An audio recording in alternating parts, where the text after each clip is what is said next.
My name is Ade Roncat, and welcome to the Grad Connect, where we're using our career insights to help professionals find their way. I thought it was only right as we're doing this series for me to share a little bit about my career experience and what I've learned in the over 10 years that I've been working professionally, and really the mission behind the Grad Connect. And that mission is to help people take the next step to finding career fulfillment, whether that is getting more career experience, whether that is getting more education or pivoting into another career or even starting a side project. So for today's episode, I'm going to tell you a little bit about my experience and my professional journey while I share with you 5 things that I wish someone would have told me when I was entering the professional world. So if we can take it all the way back to Little Roncat, from the time that I was very, very young, I always had a really, really deep interest in the arts. I love the arts, singing, dancing,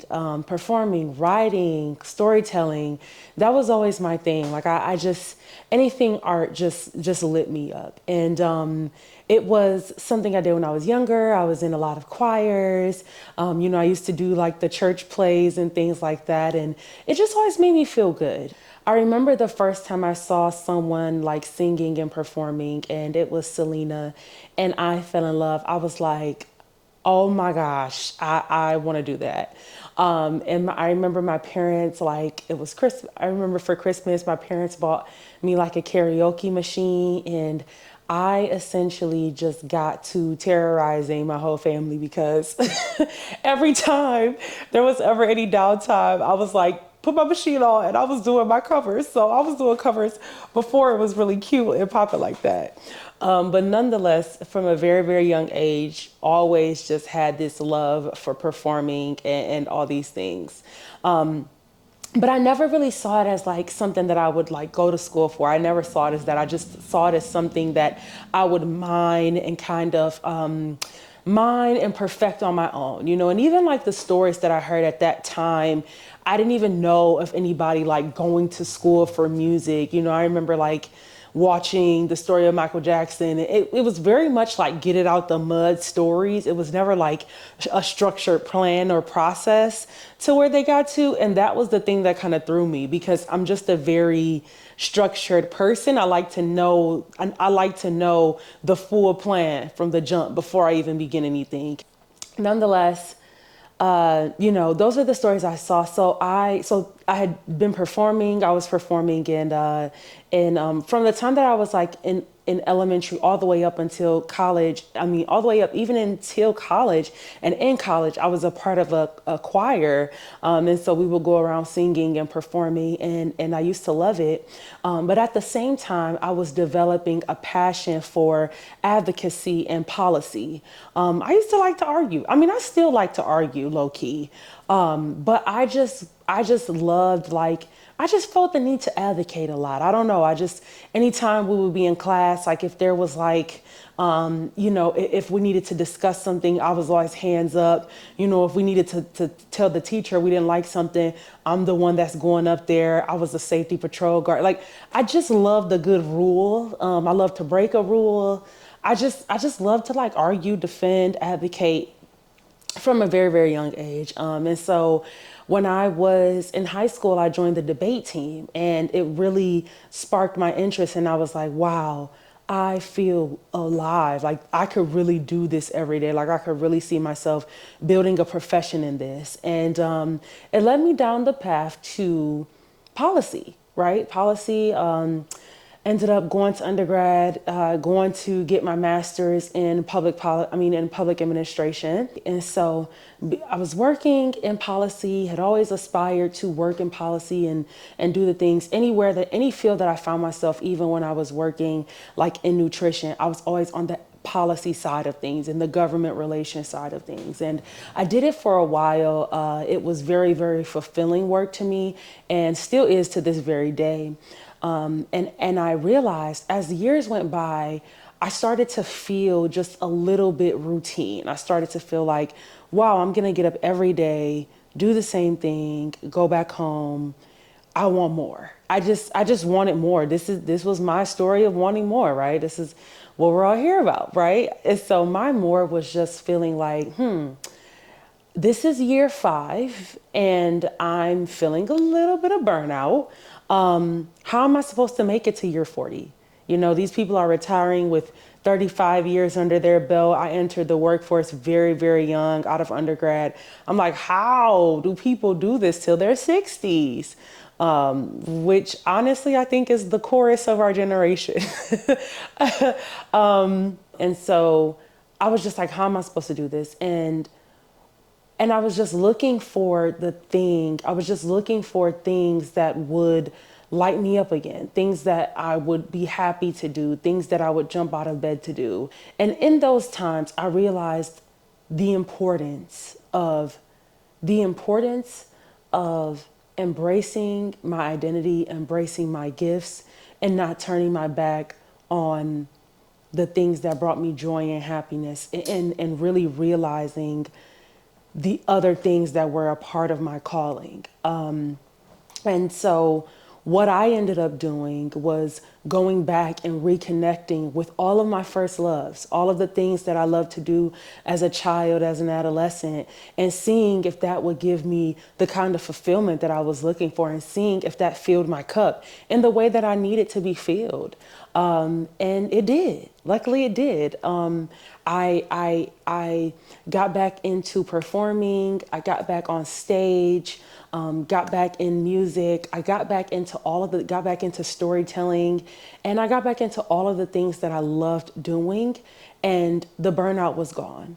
The crazy thing is I found that doing those things helped me to do my actual job even better, helped me to be even better at the work that I was doing in policy. And so I had quieted, even though through, pursuing my degrees and work and all of these things, I had always still felt this desire to perform and create. It just wasn't a priority to me.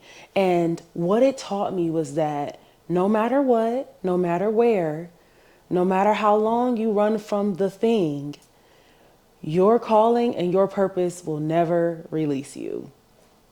That's it. That's the first lesson I learned, is that your calling will never release you. That little thing that's nagging at you, that's been nagging at you for a very, very long time, is never going to stop nagging. You may do things to quiet it. You may do things to put it on the back burner. You may not prioritize it. But when you get still and when you get quiet enough and when you think you finally came to a resting point, it's going to remind you, hey, remember how you used to fill in the blank? Remember how you used to love drawing? Remember how you used to love playing the drums? Remember how you used to love traveling? Remember how you used to love cooking? It's going to come back. And the very best thing that I could have ever done for myself was obey that calling and get back on a stage, get back in my creative bag, get back in my artist bag, because the peace and fulfillment that it has brought me is better than any payment, any form of, is better than anything else I have received. I realized your calling will never release you when I did get back on stage. And what I found interesting is that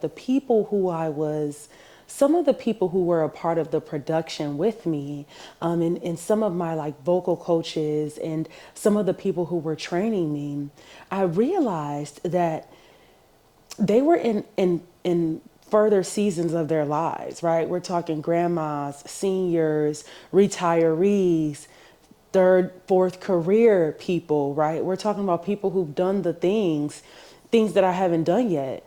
And all of that, and all that they've done, where did that bring them? Right back here onto this stage, and so it let me know that it's never going to expire. Those things that you desire, the feelings you have, I mean, your desires don't expire. I mean, the right ones anyway, those don't expire. And so if we think that we will outrun that nagging, we will outrun the calling, we will outrun the desire to do the things, you will never outrun it.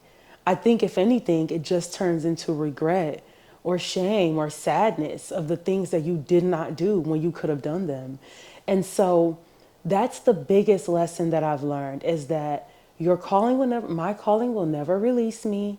My desire to create is not going anywhere.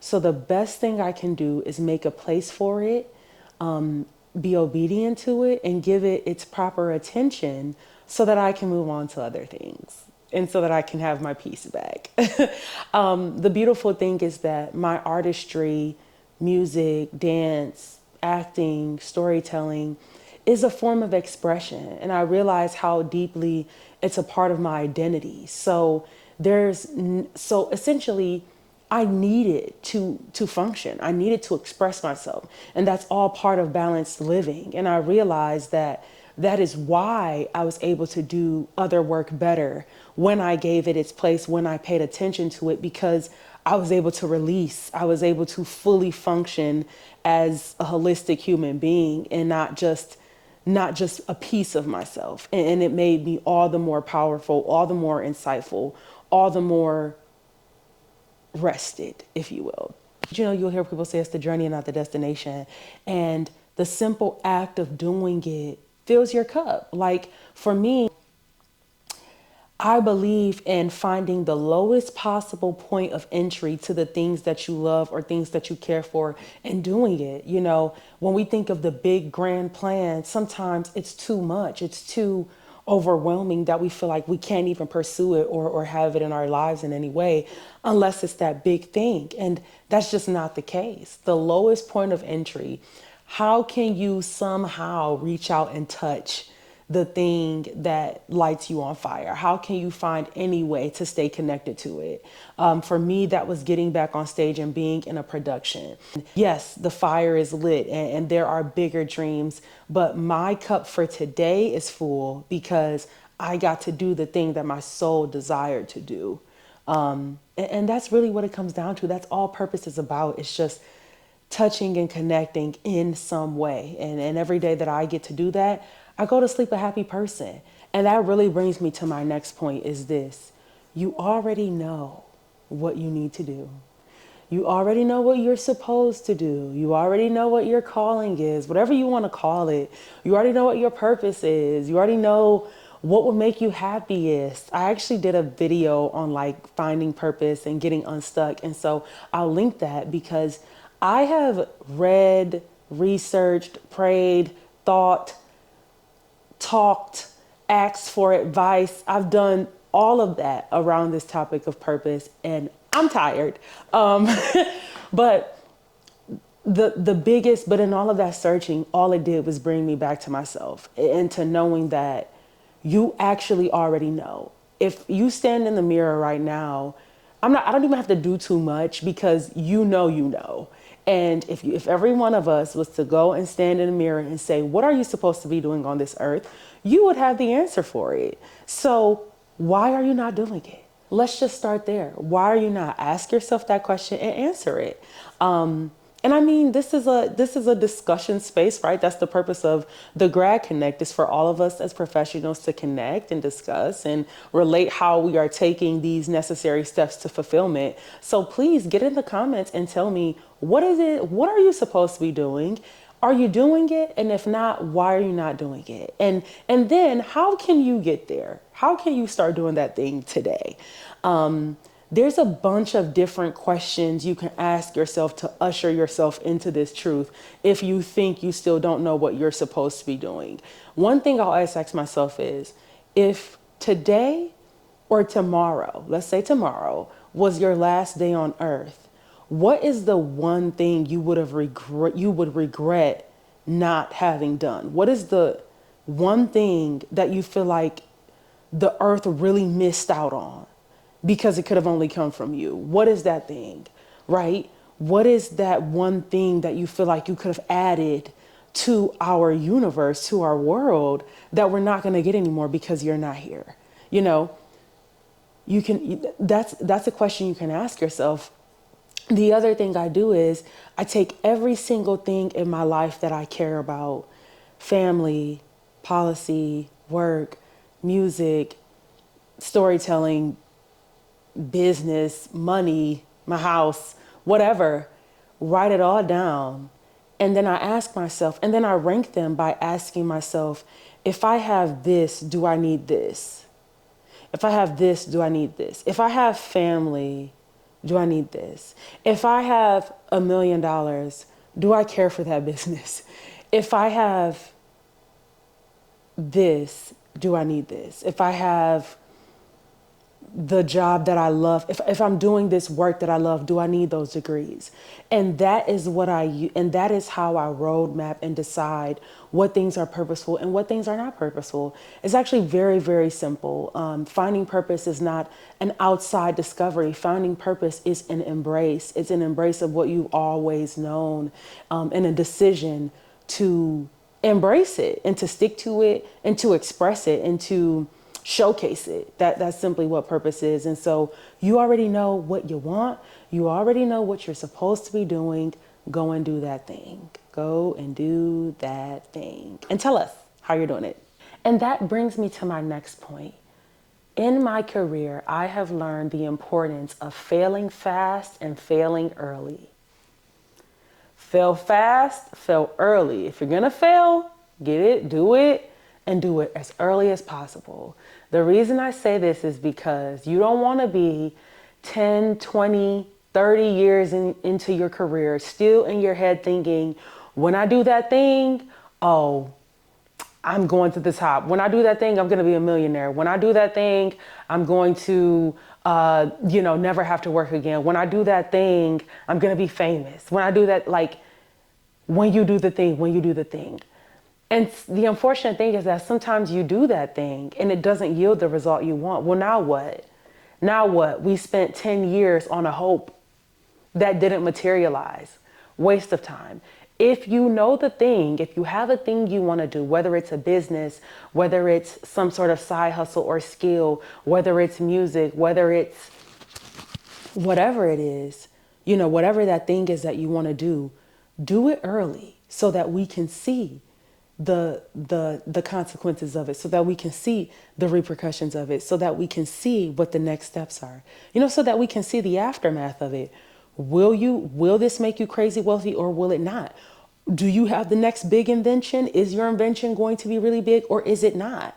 It's better to do it and know what's coming after and know the conclusion and let life unfold, than to be pumping yourself up or securing yourself with an idea that turns out not to be a firm foundation. The good thing about failing fast and early, you can get it out of your mind and you're on to the next idea, on to the next thing. Some people, I would prefer to try 10 different things in 10 years than to try nothing and be on year 11 thinking, all right, this is the year I'm gonna do the thing. Fail fast, fail early. The other beautiful thing is you probably won't even fail. Let's be honest. I say fail fast and fail early because I think the thing that we're all most scared of is failing. So just do it, face your fears. If you're gonna fail and do it early. If you're not going to fail, there's no conversation to be had. We can move on to the next thing. The other thing is that failure often leads us to the next step. There is no great thing that was built that was a hit from the first iteration, right? We see these big companies, we see these big careers, we see these stars. None of them were a hit on the first try. Like that early failure is going to tell you what the next step is you need to take. Maybe you start the business and your model does not work at all. Well, now you know this doesn't work. And now you know that this other model will work better. But you're never going to know that if you're too scared to try. So if you are scared of failing, I want to encourage you to do it quickly and do it early in your career so you can recover and pivot if necessary, as necessary. And as you're building your plan, as you're taking those bold steps, that leads me to my next point, which is intentionally build and create the life you desire.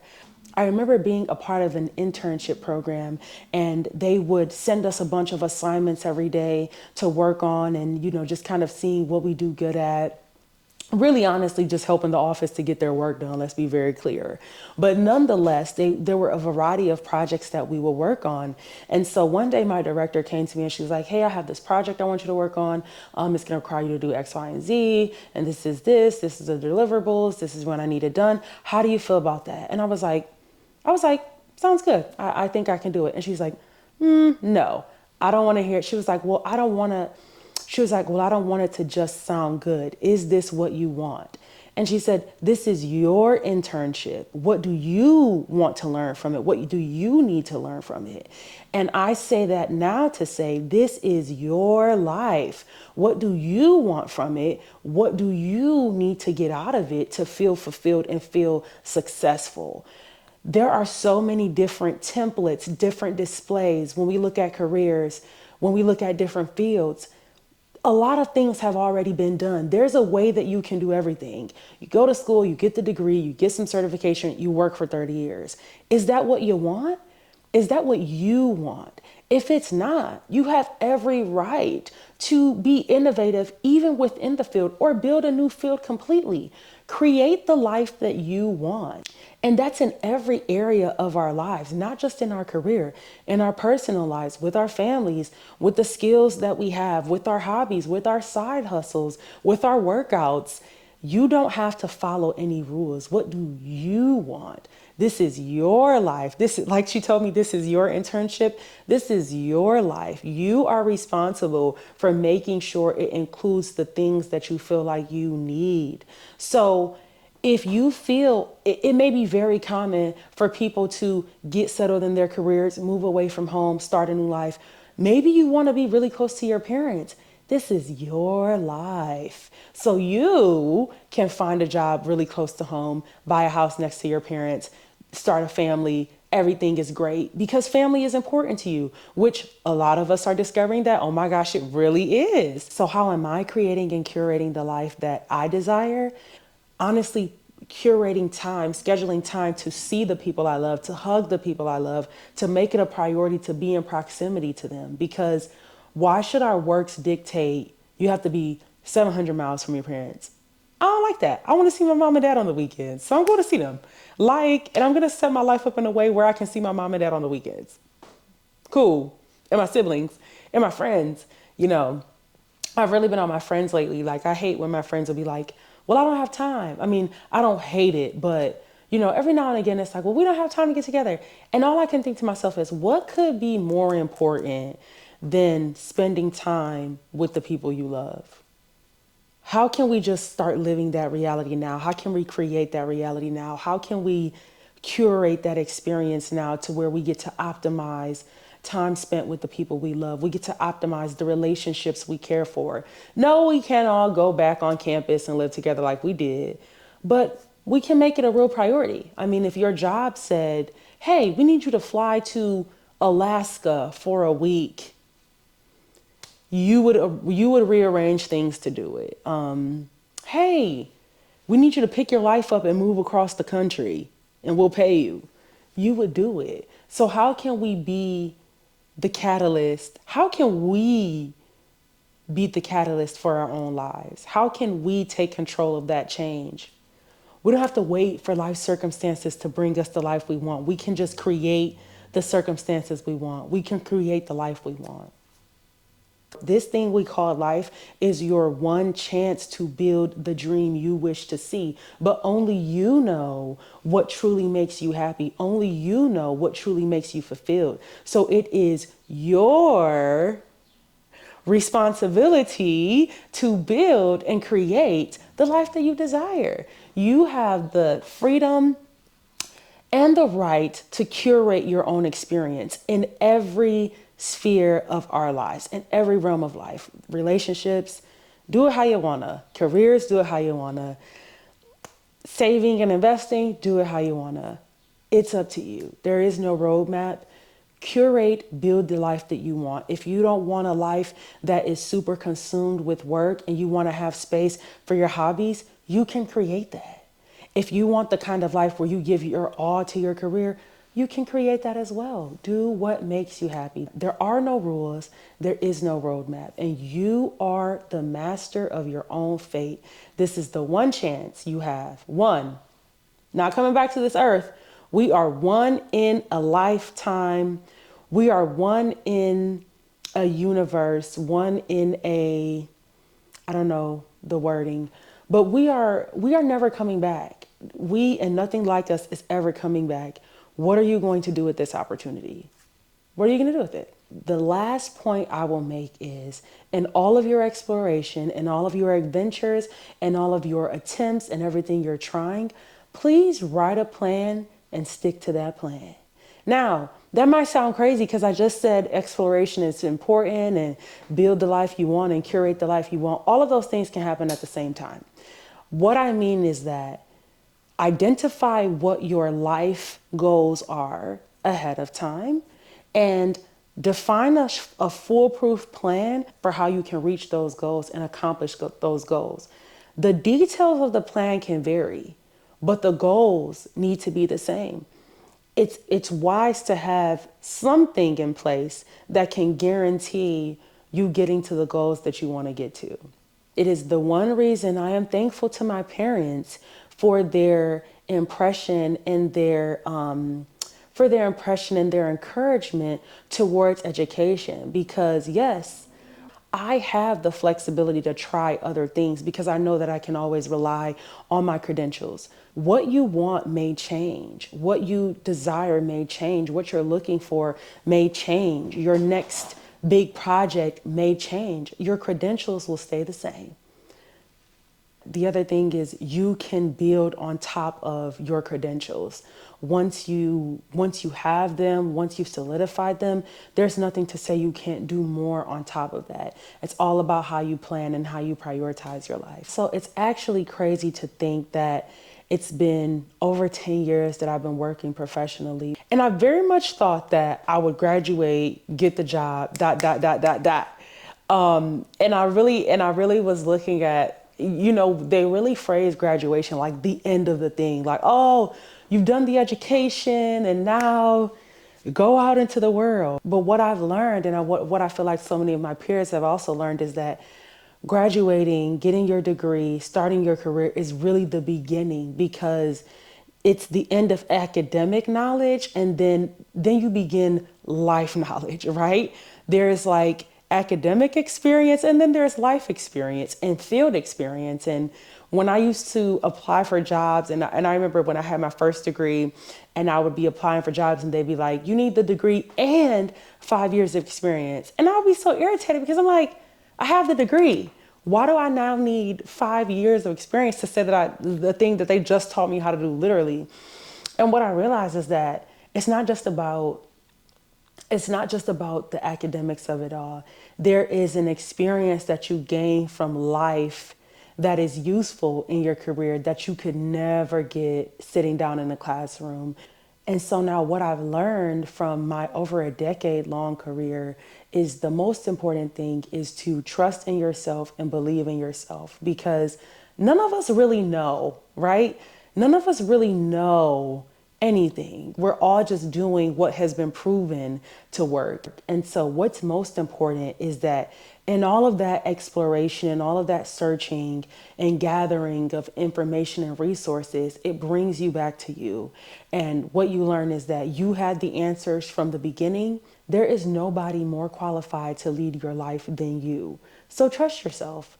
Happiness is an inside job. Fulfillment is an inside job. No matter how excellent of a supervisor or boss you have, they cannot give you everything you need. And honestly, no job can give you everything you need. It is up to you to know yourself well enough to create the life that is going to fulfill you.